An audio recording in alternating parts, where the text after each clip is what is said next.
Baik, di sini kita akan coba membuka setrika ini teman-teman ya. Kita akan coba lihat bagaimana atau kondisi komponen-komponen yang ada di dalamnya. Kita buka dari baut belakangnya dulu di sini.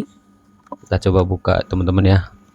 Nah, setelah kita coba buka di sini terlihat terminalnya di belakang. Di sini ada untuk sumber ya. Kita coba buka untuk klem kabelnya. Kita coba ambil baut yang ada di bodi dengan plate yang di bawah. Lalu kita copot ya. Di sini sudah kita copot. Oke, lalu kita copot lagi untuk lampu indikatornya di sini. Kita copot untuk kaki-kaki lampu indikator. Lalu setelah itu kita ambil baut-bautnya ya teman-teman ya. Oke, setelah kita ambil baru kita buka untuk plat yang di bawah untuk membuka casingnya ini. Kita buka dulu untuk lampu indikatornya ya yang tertempel dengan terminal dari sumber. Kita coba buka di sini tiga-tiganya teman-teman ya. Oke, kita buka. Lalu kita singkirkan dulu ini kotorannya. Ini ada lampu indikator teman-teman. Ini masih bagus ya. Nah, ini untuk bodi yang di bawah yang ada elemennya. Kita buka dulu di sini. Oke, sudah terbuka ya di sini teman-teman ya. Nah, kelihatannya agak berdebu ya. Di sini elemennya sudah berkarat ya, sudah kecoklat-coklatan. Ini untuk knob pemutar dan juga ini adalah untuk pengatur suhu teman-teman ya. Jadi ketika dia diputar dia akan tertempel dengan bimetalnya teman-teman. Nah, ini adalah termostat ya atau thermal fuse yang digunakan untuk memproteksi setrika ini. Nanti dia terhubung dengan bimetal teman-teman ya. Nah, setelah kita buka selongsongnya kelihatan untuk thermal fuse-nya di sini teman-teman. Dia ada di 230 volt. Oke, ini adalah bagian-bagian dari setrika listrik ya yang model elemen. Jadi kita mulai dari tengah dulu. Jadi kalau di sini teman-teman ya, untuk bagian heating elemen ini adalah model setrika lama ya. Nah, yang ini adalah elemen pemanas atau heating element. Jadi bentuk pipanya itu berbentuk U ya teman-teman ya. Di sini ada U. Nah, biasanya ini bisa berwarna merah ya, merah marun atau kecoklatan. Jadi kalau di sini bisa merah marun gitu. Dan biasanya tertanam pada alas setrika ini. Di sini teman-teman ya.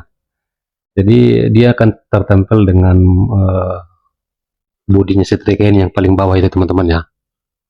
Nah, terus fungsinya ini biasanya untuk mengubah energi listrik menjadi energi panas ya. Nah, di dalam ini pipa ini terdapat kawat nikelin atau hambatan tinggi yang dibungkus dengan isolator khusus ya. Jadi ini tahan panas dan tidak bocor ke bodi logam. Jadi kalau sempat dia bocor ke sini, nanti dia akan kesetrum ya. Nah, terus yang ini adalah termostat teman-teman ya, atau bimetal switch. Dia bentuknya berada di tengah-tengah elemen pemanas di sini ya. Jadi jadi dia terlindungi dengan sumber listriknya gitu ya. Nah, jadi untuk komponen ini biasanya berfungsi sebagai saklar otomatis ya, untuk mengatur suhu supaya nanti dia tidak kelebihan ya atau terlalu panas gitu. Nah, ketika suhu alasnya ini mencapai batas maksimal, bimetal ini nanti akan melengkung ya. Nanti dia akan melengkung di sini nih, di bagian bawah sini. Nah, jadi untuk mengatur itu nanti dia akan mengatur dari versi termostat ini teman-teman ya. Nah, terus ketika bimetal melengkung, maka dia akan terputus di sini. Ya, kita bisa lihat video ini. Nah, ketika terputus, baru dia bisa mendingin kembali ya, atau kembali ke posisi awal gitu ya. Lalu untuk yang thermal fuse ya, atau yang di sini, biasanya thermal fuse itu berfungsi sebagai pengatur pengaman atau setting sekunder ya, protection overhead gitu ya. Nah, biasanya jika termostat rusak atau lengket pada bimetal ini, biasanya dia akan naik gitu ya, akibat kepanasan ekstrim. Nah, sekring ini akan terputus secara permanen untuk mencegah kebakaran seperti itu ya. Lalu yang di sebelah kiri saya ini adalah kabel daya utama atau kabel power ya. Nah, kabel utama ini biasanya nanti akan suplai tegangan ke bagian sini, ke terminal ini, gitu ya.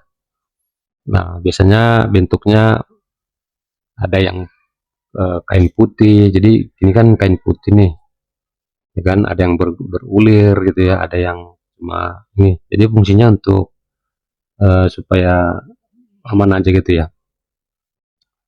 Nah, lalu ini dudukan kabel karet atau cord stand reliefnya itu dia nanti seperti ini ya, ada bungkusnya gitu. Jadi supaya dia bisa menahan agar tidak mudah patah kabelnya gitu ya.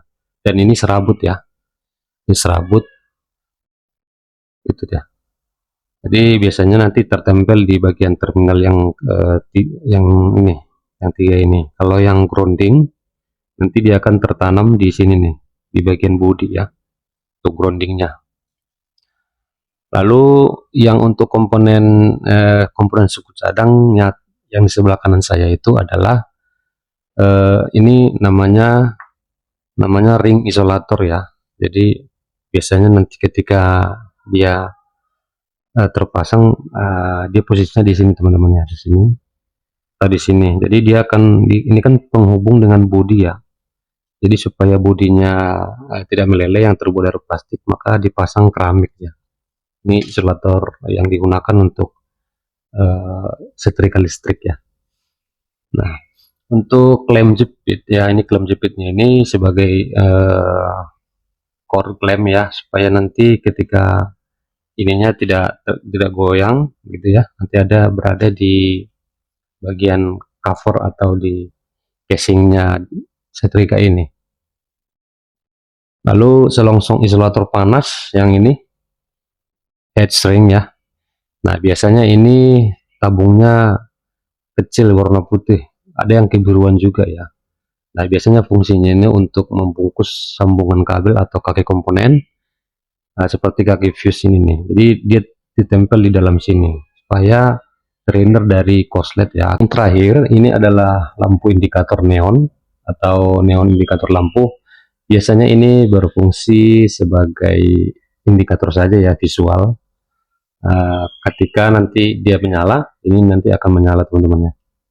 Nah, dan mati ketika termostat memutus arus listrik seperti itu.